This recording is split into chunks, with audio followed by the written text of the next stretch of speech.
Hello learners, today's topic which we are going to cover is laws of motions.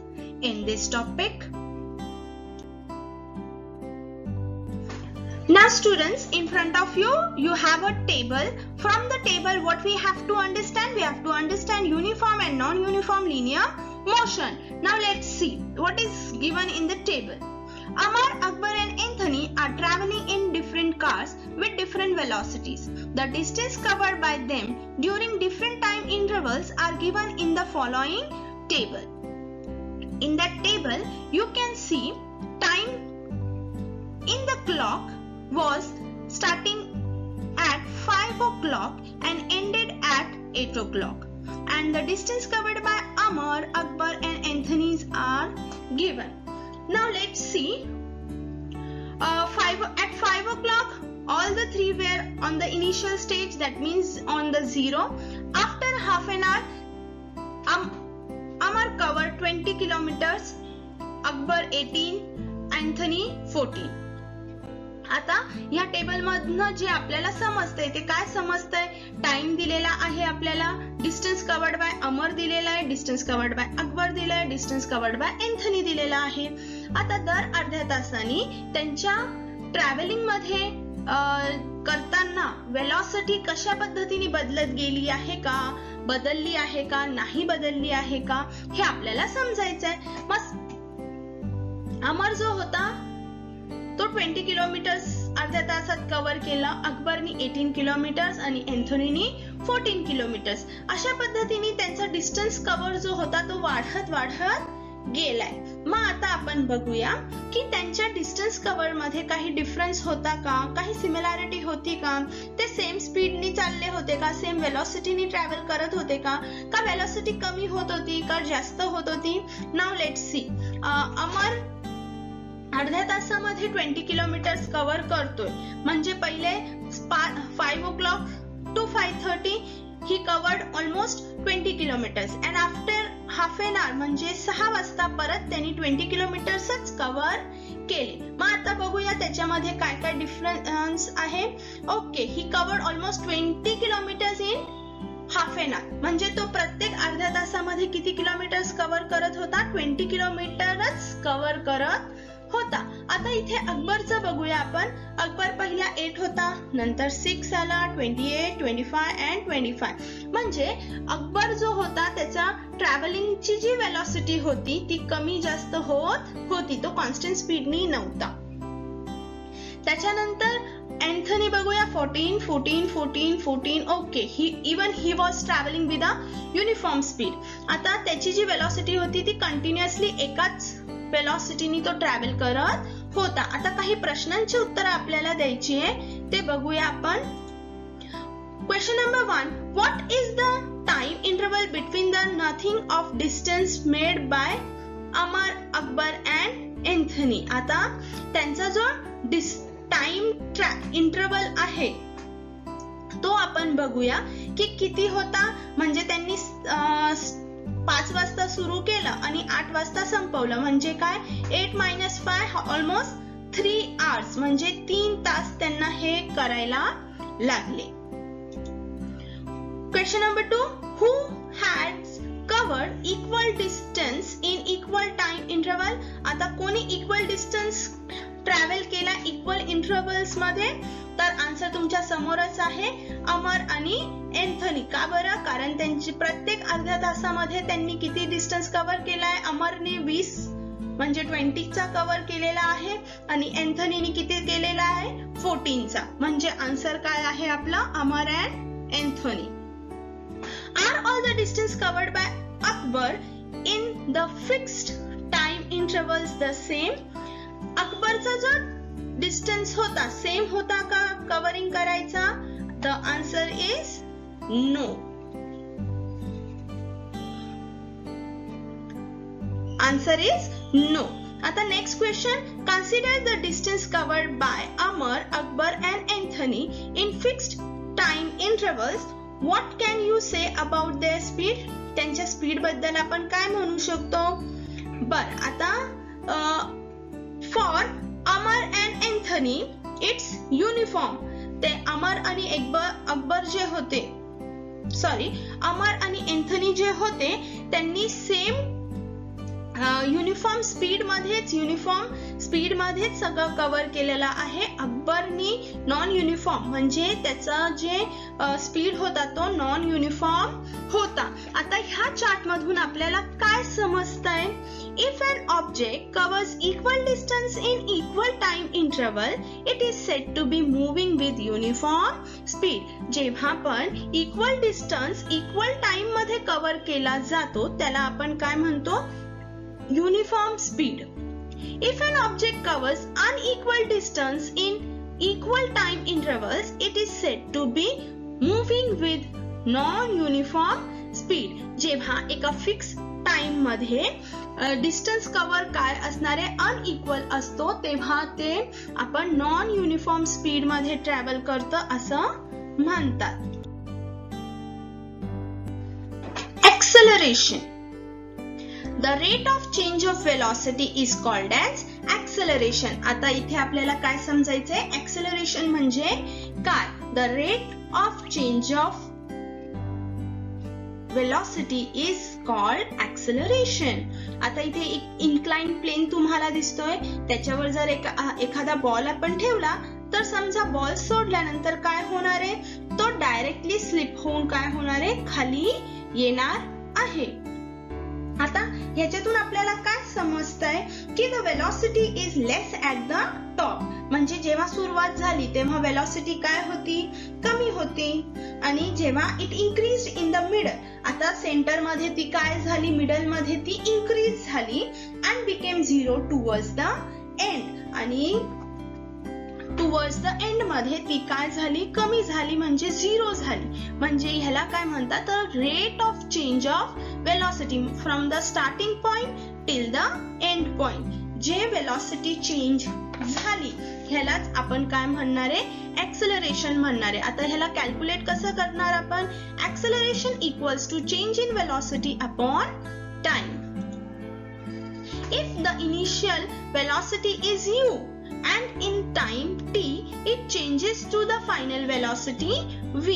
आता इथे आपण काय घेतलेलं आहे? if the initial velocity is u. आता जेव्हा तो इथे होता म्हणजे at the top तेव्हा त्याची वेलॉसिटी किती होती? u होती. आणि इथून इथपर्यंत जेव्हा तो ट्रॅव्हल करत आला तो त्या टाइमला आपण काय म्हणणार आहे? t म्हणणार आहे. आणि इथे स्टॉप झालेला आहे मग ह्याला आपण फायनल वेलॉसिटी म्हणणार आहे. ह्याला आपण काय म्हणणार आहे? v म्हणणार आहोत. ओके, नेक्स्ट आपण काय एक्सेलरेशन आपण रिप्रेझेंट कशाने करणार आहे? a ने रिप्रेझेंट करणार आहोत. Equals to final velocity minus initial velocity upon time. हे काय झालंय? फॉर्म्युला झालाय कशाचं? To calculate the acceleration. Now therefore a equals to v minus u upon t. That means final velocity minus initial velocity, and it's the formula for calculating acceleration. Always remember, it's the formula to calculate acceleration. How we are going to calculate? V minus u upon t.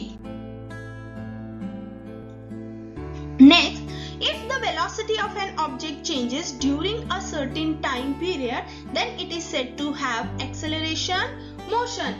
जेव्हा पण एखादा object motion मध्ये आहे, velocity त्या ऑब्जेक्टची change होते एका time period मध्ये, तेव्हा आपण काय म्हणणार आहे? Acceleration motion. आता depending on that an object in motion can have two types of acceleration. आता हे जेव्हा ऑब्जेक्ट मोशन मध्ये असणार आहे तेव्हा त्याला आपण दोन टाइप्स मध्ये डिवाइड करू शकतो. First is if the velocity changes by equal amount of equal time intervals the object is said to be in uniform acceleration. If the velocity changes by equal amount of equal time intervals, म्हणजे काय आहे? Equal amount cover करणारे equal timing मध्ये, तेव्हा त्याला आपण uniform acceleration असं म्हणणार आहे. If the velocity changes by unequal amount amount of equal time intervals, the object is said to be in non-uniform acceleration. जेव्हा unequal time distance आपण कव्हर करतोय इक्वल टाइम इंटरवल्स मध्ये, त्याला आपण नॉन युनिफॉर्म ऍक्सेलरेशन असे म्हणतो. आता इथे पहिलाच स्टार्टिंग करतानाच आपण एक्झाम्पल बघितलंय अमरचं आणि अँथनीचं, की त्यांचा जो डिस्टन्स कव्हर होता तो किती होता, 20-20, 14-14, बरोबर की नाही. आणि अकबरचं काय होता, 18, 6, 28, 25, हे असं होतं. म्हणजे इथे आपण युनिफॉर्म ऍक्सेलरेशन पण एक्सप्लेन करू शकतो.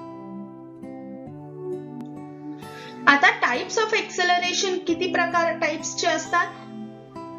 Acceleration is of 3 types: positive acceleration, negative acceleration and zero.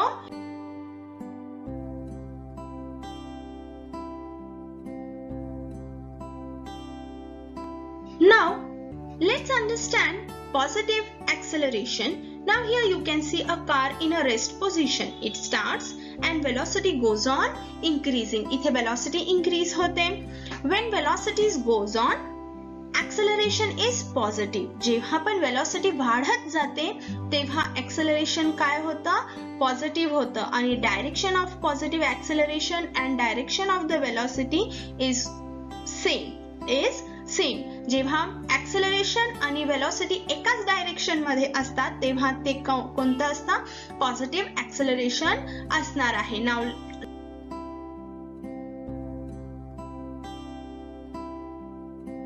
one more example of positive acceleration. Now here you can see a apple tree. When apple falls down, the velocity is in the downward direction and acceleration is also in the downward direction. Its velocity goes on increasing as it falls down. आता खाली जाताना तो apple ज्या वेलॉसिटीने पडतोय तिथे velocity काय होत जाणार आहे, इन्क्रीज होत जाणार आहे. The direction of the velocity and acceleration is same. म्हणजे एक्सेलरेशनची डायरेक्शन आणि वेलॉसिटीची डायरेक्शन ही काय आहे, same.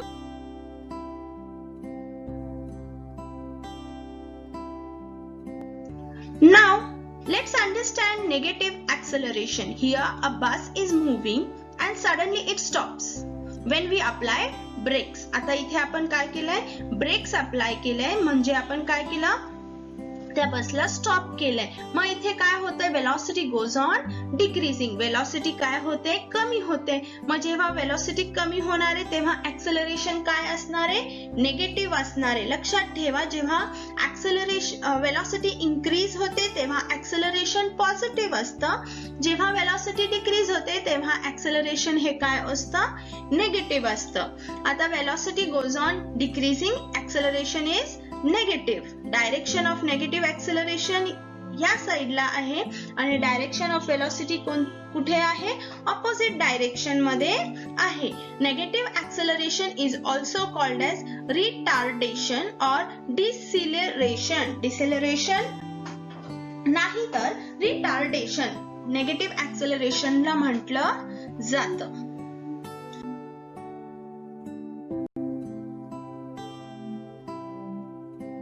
One more example for negative acceleration. When we play with any kind of a ball and throw it in upward direction, here the acceleration is negative and velocity decreases. जेव्हा आपण ball वरती फेकतोय तेव्हा त्याची velocity काय असते, decrease असते.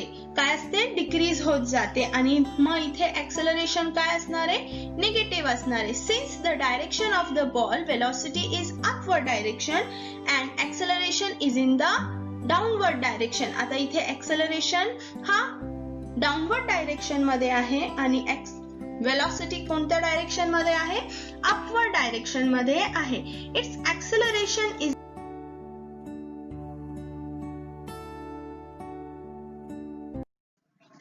आता आपण बघूया झिरो ऍक्सेलरेशन. आता झिरो ऍक्सेलरेशन, इथे एक मुलगा स्कूटर चालवतोय आणि ती स्कूटर काय होते, पुढे पुढे चाललेली आहे, बरोबर की नाही. आता ती एक कॉन्स्टंट स्पीडनी चालले, समजा 10 मीटर्स पर सेकंडनी ती स्कूटर चालवतोय तो.